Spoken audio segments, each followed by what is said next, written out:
Alright, so it sounds like we are live. Welcome to the amazing Spider-Man 3 Invasion of the Spider Slayers, which is the longest title and also the most impressive part about this game, with the exception of Spider-Man's anatomy on this title screen. I just love this. There's no way human legs could bend in this direction. It's fantastic. But anyway, we're going to go ahead and dive right in, and I will try my best to explain this pile of crap as we go. This is a perfect bad games block kind of item. I forgot to start my timer. We're rocking and rolling. So the first stage here is we are clearing out muggers from Central Park. We need to beat up 20 muggers. For whatever reason, guys on skateboards count. Guys reading the paper don't. And I'm not too worried about getting hit here. They don't do a lot of damage. You'll notice that those 4 big black dots are actually Spidey's health. There we go. And my health doesn't actually decrease very often here. There are some minor manipulations we can do here to try and get better mugger RNG, but not really. We sort of have to like stand here and wait for them to draw guns every time, so there we go. Now this game is a constant struggle with the controls, and that is largely because it eats every other input. So a lot of the time I can't just do like a simple input. I actually have to mash or sort of do a rhythmic tapping to try and get it to actually receive my inputs. So I'm just going to stay on the right side of the map here. This is going to give me the shortest avenue to get to the next stage once I've defeated enough muggers to advance. I'm just going to sort of run back and forth because they spawn at random on the sides of the screen, so by constantly moving left and right I can try and encourage them to spawn faster. This guy's just reading the paper. I'm going to leave him alone. Come on. Pop. We'll know that we're done because that white box at the bottom of the screen will fill up with an arrow when I've defeated enough muggers. And here what I'm doing is just sort of spraying them with webs. I'm not really too finesse heavy on this first stage. It's an RNG crapshoot to try and get decent muggers to spawn and give Spidey stuff to shoot webs at. And we're going to get a full health refill as soon as we get to the end of the second stage, which is a very, very short stage, so... Alright, there we go. I'm out of position, so a little slow. That's alright. In between the stages, we get these little load screens. They are really, really, really slow. We get a little bit of dialogue of Spidey talking to himself. We're going to skip that. And now we fight the Xenomorph. So the actual storyline of the Spider Slayers features, I guess, robots or whatever that look like this. I don't know, I didn't actually read the comics, I just read the Wikipedia article after I started speedrunning the game. But from everything I saw in the scans that were in the Wikipedia article, the sprite work is actually exceptionally close to the comic book. So it's actually impressive in that way, even though the game's not impressive in literally any other way. But basically all we do is pin him to the side of the screen. Spidey can sort of juggle the bosses in this game since there's a huge knockback on everybody, including the final boss. So we're going to be trying to juggle as often as we possibly can. The reason I started playing this game is because of Cuso Grande, where I was given this game, and I had to race it blind. And this is as far as anybody ever got with it, myself included. This stage is extremely obtuse and requires you to use all of Spidey's movement mechanics to navigate it. But the movement mechanics are not required for literally any other part of the game, so it's actually really, really difficult to figure out on a blind run, basically. So we're going to swing all the way over here, and I'm going out of my way here to specifically get this health pickup.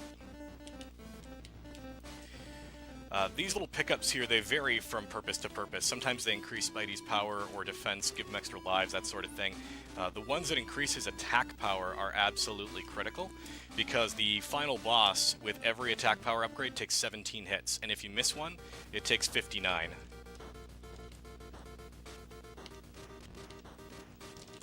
So here I want a damage boost just so I can chain kick this guy to death. If you hold left or right here, you can actually die from fall damage. You actually have to fall straight down to avoid dying from the fall damage.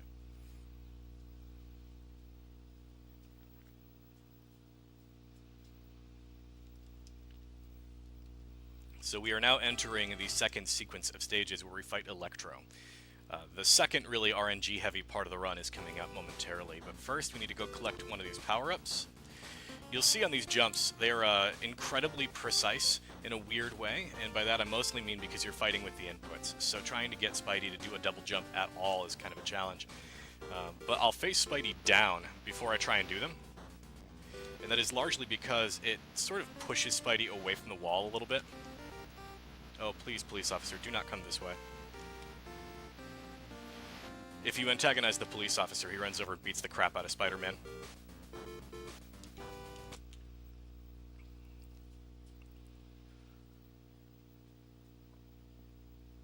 There we go.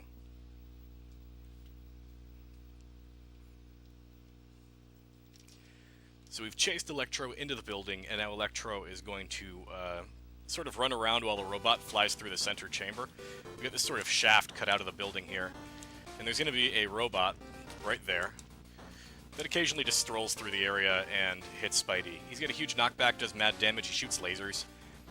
It's again part of the Spider Slayer storyline. It's apparently actually true to the comic. But in terms of what it means for the speed run, he sort of just runs around, provides RNG, and prevents you from doing what you're supposed to be doing. And I want to get right here. Alright, come on, Electro. Oh, you jerk, Electro. So I actually want Electro on this platform. Get out of here, sir. And I need to do it before the robot comes and shoots me, or it would have been faster to take an intentional death. So just like with the Muggers stage, I'm going to run sort of back and forth here to try and get Electro positioned where I want him. There we go. So I actually wanted him to do that. Gives me a chance to get up here while the building is exploding. I had him shoot a power switch, which for whatever reason primes the building to explode, as power switches often do. Gives me a way to escape up the top of the stage. You can get up there earlier, but you can't actually progress the stage. You actually have to set off the destruction of the building to make progress. It's a super weird scenario. But the building blowing up kills the robot, and then we find out, oh gosh, it's a robot, go figure. And now we are going to break into the Tinkerer's workshop, because we have the very strong impression the Tinkerer is involved because robots. It's kind of a logical conclusion to draw, actually. Spidey is oddly reasonable for that.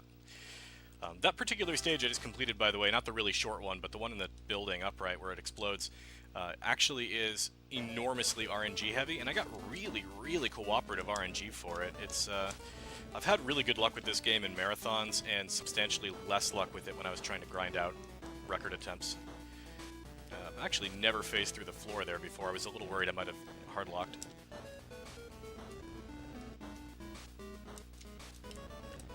These helicopters also completely RNG, and the bombs they drop do knockback damage just like everything else in the game.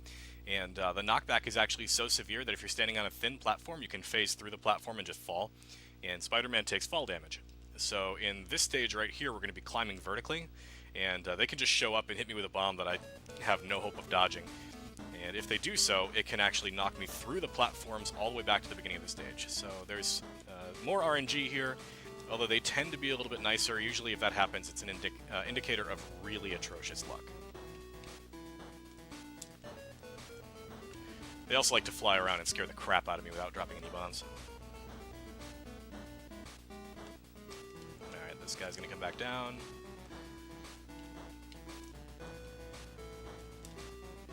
And a loop. Oh, crap. That wasn't good. There's a very precise jump you can do there that's one hop. I try to avoid doing the double hop. Oh, jeez.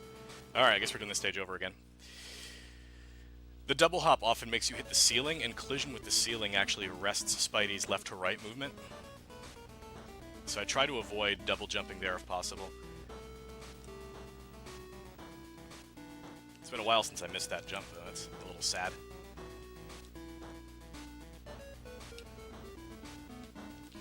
Once again, I'm still struggling with the controls because they are going to be eating every other input. So I can't, like, mash because I need to time double jumps to make them fire. There we go. It's mostly just having any movement at all in this game is kind of a challenge. On the bright side, Spidey walks really fast, so in terms of it being a speed game, it actually is cooperative in that respect. The movement to the character is quite rapid. This is the game's auto-scroller. It's also the only significant skip in the run. Couple weird things about the auto-scroller. Obviously, if you go to the left side of the screen, you die, like all auto-scrollers. There's no indicator of why this stage is an auto-scroller, or why it's so slow. If you go too far to the right, you don't die, but it stops scrolling, even though the timer continues to run. The timer also gives you 200 seconds, but you could stand at the end of the stage and wait 200 seconds, and the auto-scroller would kill you, like, way before that ticked off. So I don't know why they even bothered having a timer for this stage, but whatever.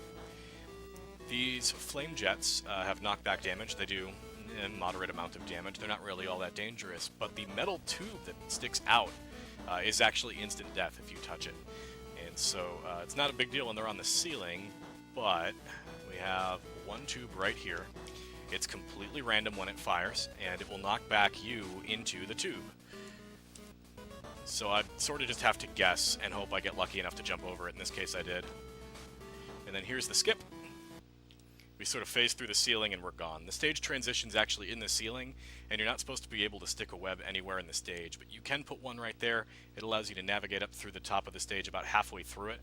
Otherwise, the auto-scroller part would speed up a little bit, and we'd go into like a little channel with bombs or whatever. It's kind of weird looking, and it makes no sense. But here we're going to try and juggle Scorpion for as long as possible. We need him to shoot this little alien, which he did super early. Oh, nice Scorpion today. Nice. That was probably the fastest I've ever killed that guy.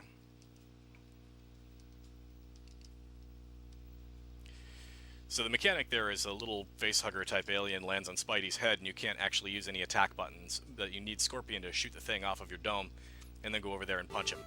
And he actually did it like just as the facehugger guy was getting on my sprites, so I didn't even have to wait around for him, which I'm not sure I've ever seen happen before. So here we need to fight 3 of these guys. That's 2 kicks. 1 more kick should do it. Oh, come on, you. Boo. Come on. There we go. Navigating this stage can be a real pain. I think you're supposed to be using the webs to get around here, but the webs are woefully inadequate for the task. So we sort of face downward, do double jumps. That's the easiest way to get it done. This guy can go in whatever direction he wants at any given moment, so we're going to try and web him to get him to stop. It doesn't work on most enemies. The web is actually pretty much entirely useless after muggers, with the exception of this specific encounter. There we go. Very nice. That guy doesn't always play nice. He's really fast, he moves in random directions, and sometimes he'll come in from the top or bottom of the screen, and there's just nothing you can do. He'll just phase through Spidey and keep moving, and you just can't even hit him. But that time, rather nice. Got 1 kick in there. This guy usually takes 4, but sometimes he'll do 3. Oops. There we go. Get 2 kicks in there anyway. Hey, 3 kicks. Alright, I don't really care about the damage here, as I don't usually care about the damage in most of these stages. It's not about preventing damage. There's enough full health pickups or places where intentional deaths can be rutted into the run to not lose too much time that I'm really not worried about that part. But here we're going to fight the boss of the 4th world, which is going to be all those 3 robots mashed together into 1 robot. Which is this guy, who is less dangerous than any given one of the little robots that put him together. And he's dead. Alright, good job, you. Grab the extra life, and we're out of here.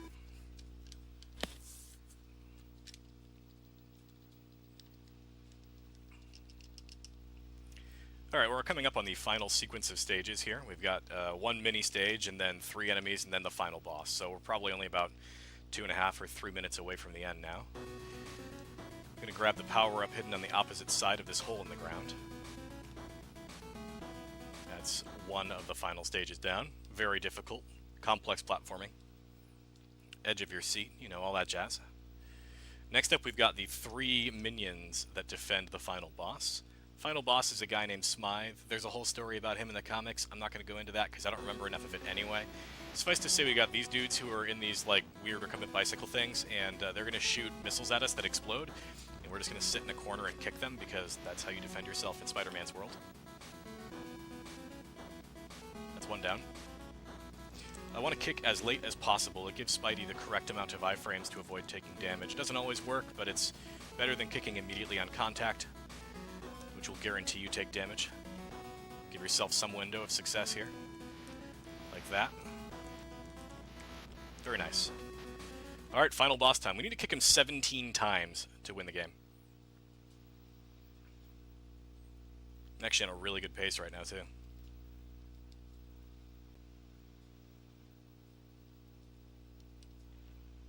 Here we go.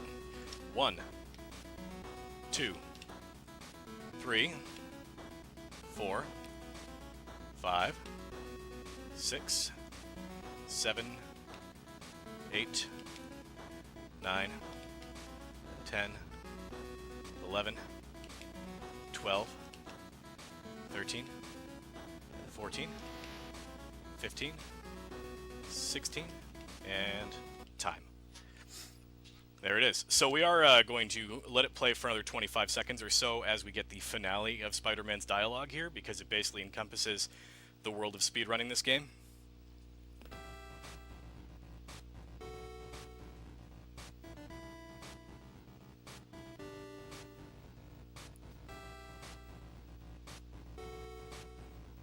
And a bone-weary relief that at last it's over. Until the next time you play this crap.